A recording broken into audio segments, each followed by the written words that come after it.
Pemirsa, pemerintah kembali memperbarui aturan perjalanan darat dalam negeri selama masa pandemi COVID-19. Aturan yang sebelumnya menyebutkan bahwa perjalanan darat dengan jarak tempuh 250 km atau 4 jam perjalanan wajib menyertakan kartu vaksin dan tes PCR atau antigen.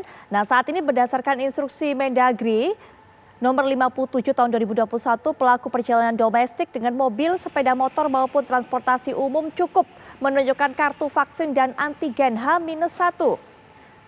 Instruksi Mendagri tentang pemberlakuan pembatasan kegiatan masyarakat level 3, 2 dan juga level 1 COVID-19 ini berlaku sejak 2 November sampai 15 November mendatang. Aturan pemerintah untuk pelaku perjalanan darat kerap kali berubah hingga membingungkan. Sebenarnya apa urgensi pemberlakuan swab antigen H-1 ini? Bagaimana implementasi di lapangan? Pemberlakuan antigen H-1 ini juga tentunya bagi mereka yang sudah mendapatkan vaksin sebanyak 2 kali. Bagi mereka yang belum mendapatkan vaksin sebanyak 2 kali, nanti kita juga akan dapatkan informasi lebih lengkapnya, tapi rasanya juga antigennya mempengaruhi masa berlakunya.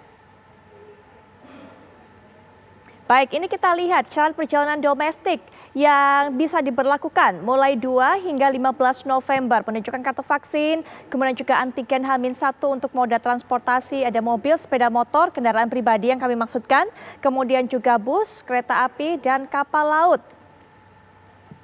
Syarat perjalanan domestik menggunakan pesawat terbang, menunjukkan kartu vaksin, kemudian juga antigen H-1 jika sudah vaksin 2 kali atau PCR jika baru divaksin sebanyak 1 kali.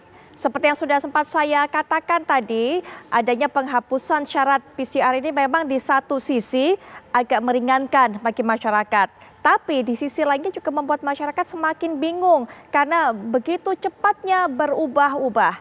Saya akan bahas mengenai hal ini. Apa yang harus dilakukan oleh pemerintah tentunya untuk bisa mensosialisasikan ini ke masyarakat dan juga sudah tepatkah langkah pemerintah untuk membuat kebijakan ini? Seberapa efektifnya sebenarnya digunakan atau juga membawa pengaruh terhadap pengendalian penularan COVID-19 di tanah air. Yang tidak kalah pentingnya adalah masalah pengawasan pemberlakuannya di lapangan seperti apa. Sudah hadir di samping saya pengamat kebijakan publik dan juga transportasi Bang Azaz Tigor Nainggolan. Selamat malam Bang Tigor. Selamat malam Mbak Putri. Baik Bang Tigor. Selamat malam pemirsa. Kita tunggu suara Abang mengkritisi kebijakan pemerintah ini, tapi sabar dulu, tahan dulu Bang Tigor. Saya yakin seperti Bang Tigor sudah tidak sabar, tapi saya juga akan perkenalkan narasumber lainnya, anggota Komisi 5 DPR Republik Indonesia, Pak Syahrul Aidi Masad. Assalamualaikum warahmatullahi wabarakatuh. Selamat malam Pak Syahrul. Waalaikumsalam warahmatullahi wabarakatuh. Selamat malam Mbak. Ya, dan juga sudah bergabung dengan kita Pak Sony H. Rahmadi selaku Kabid Perubahan Perilaku Satgas COVID-19. Assalamualaikum warahmatullahi wabarakatuh. Selamat malam Pak Sony. Malam Mbak Putri, malam Bapak-Bapak. Baik, kita ingin dengarkan terlebih dahulu suara dari anggota Komisi 5 DPR mewakili suara rakyat juga tentunya. Pak Syahrul, bagaimana menilai kebijakan pemerintah yang begitu cepat berubah-ubah? Memang kami sadari bahwa ini adalah masa pandemi, masa yang baru kita alami sehingga setiap kebijakan yang dikeluarkan ini juga memerlukan evaluasi terlebih dulu. Tapi rasanya kalau begitu cepat seperti ini masyarakat juga menjadi bingung Pak, bagaimana aplikasinya di lapangan? Silakan.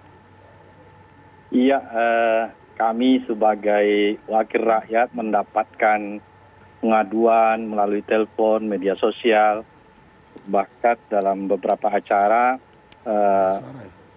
dari masyarakat terhadap kebijakan pemerintah, khususnya surat edaran Kementerian Perhubungan nomor 90 tahun 2021 yang mensyaratkan untuk perjalanan darat khususnya dengan jarak 250 km itu harus melampirkan kartu vaksin, surat PCR atau negatif rapid test. Ini yang sedikit membingungkan masyarakat dengan ukuran 250 km. Bagaimana mengukur masyarakat melakukan perjalanan bahwasanya ini 250 km. Pertanyaannya, seandainya 240 km bagaimana? Pasti tidak ada masalah ini. Yani mengukur perjalanan. Begitu juga kalau tidak 4 jam perjalanan. Sekarang ini menjadi bahan bagi kami tentunya untuk mengevaluasi kebijakan ini bersama Kementerian Perhubungan. Karena dalam pelaksanaan ini bisa jadi akan menimbulkan konflik antara petugas di lapangan dengan masyarakat yang melakukan perjalanan. Ini akan sangat-sangat sulit sekali dalam aplikasinya, dalam pengawasannya. Maka kita berharap kebijakan-kebijakan yang dikeluarkan oleh pemerintah itu harus betul-betul berdasarkan kajian-kajian yang selain kajian-kajian regulasinya tentang tetapi juga harus memikirkan bagaimana melaksanakannya itu di lapangan. Jangan sampai itu justru memunculkan konflik antara petugas dengan masyarakat nantinya. Saya banyak sekali mendapatkan pengaduan dari masyarakat dan protes ya dari pihak-pihak pemerhati kebijakan publik dari pemerintah akan keanehan kebijakan yang baru saja dikeluarkan oleh Kementerian Perhubungan. Baik, Pak Syahrul sudah mendapatkan begitu banyak aduan dari masyarakat. Mungkin hingga saat ini juga masyarakat masih bertanya-tanya, masyarakat juga masih bingung sebenarnya bagaimana peraturan, apa persyaratan yang harus dilengkapi. Masih bisakah menggunakan hanya antigen saja ataukah perlu PCR? Karena informasi terakhir yang kami dapatkan adalah untuk bisa melakukan perjalanan darat tadi tidak ada lagi yang namanya 240-250 km. Kemudian tidak ada lagi syarat 4 jam, tapi semuanya harus menyertakan antigen H-1. Betulkah seperti itu? Mungkin Pak Sony bisa dibantu untuk bisa mensosialisasikan ini, memberikan informasi ini kepada masyarakat. Bagaimana peraturan yang terbaru, Pak Sony? Silakan. Baik, terima kasih Mbak Putri, Pak Sarul dan Pak Tigor Nenggolan. Yang pertama, hari ini sudah keluar surat edaran Ketua Satgas Penanganan COVID-19 nomor 22 tahun 2021, di mana salah satu acuan utamanya adalah Inmendagri nomor 57 tahun 2021.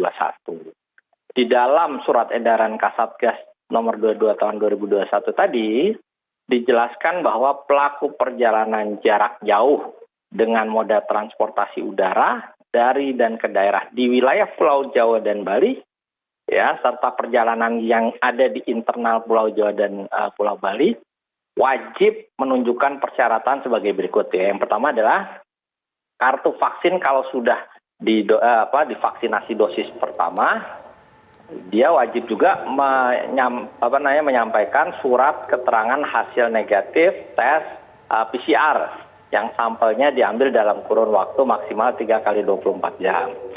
Bagi pelaku perjalanan yang sudah divaksin lengkap dosis kedua, itu bisa menggunakan surat keterangan hasil negatif rapid test antigen yang sampelnya diambil dalam kurun waktu maksimal 1 kali 24 jam.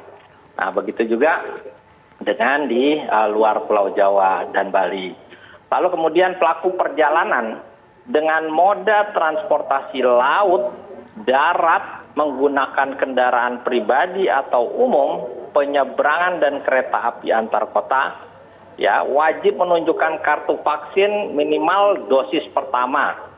Kalau dosis pertama baru 1 kali suntikan, maka dia harus menyertakan juga hasil keterangan tes RT-PCR yang diambil dalam 3 kali 24 jam. Atau hasil negatif rapid test antigen yang sampelnya diambil dalam waktu maksimal 1 kali 24 jam.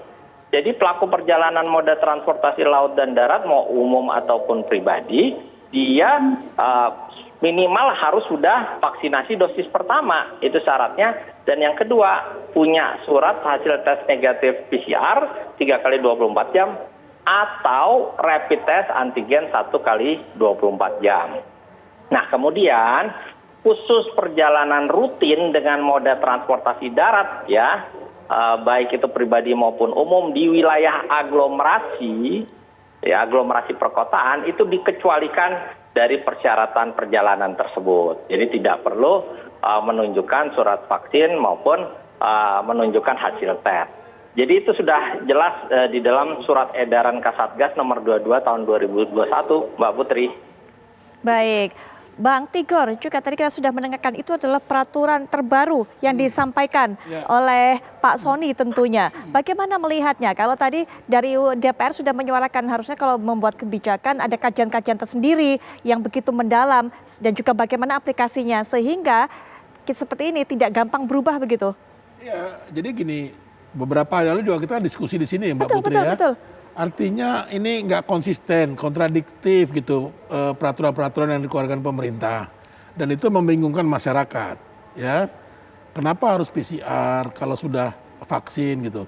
Karena saya masih punya bukti gitu ya Pak Soni.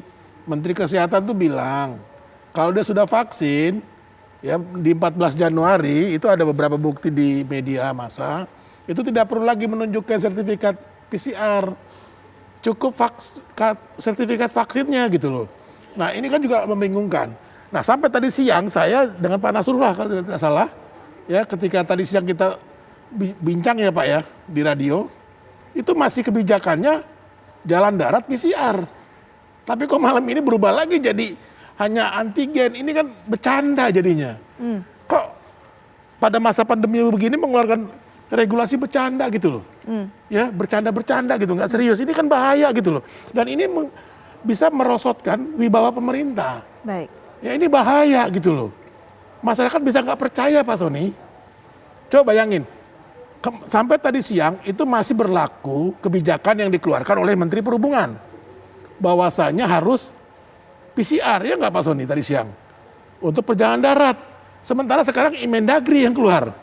Ini mana yang mau diikuti nih?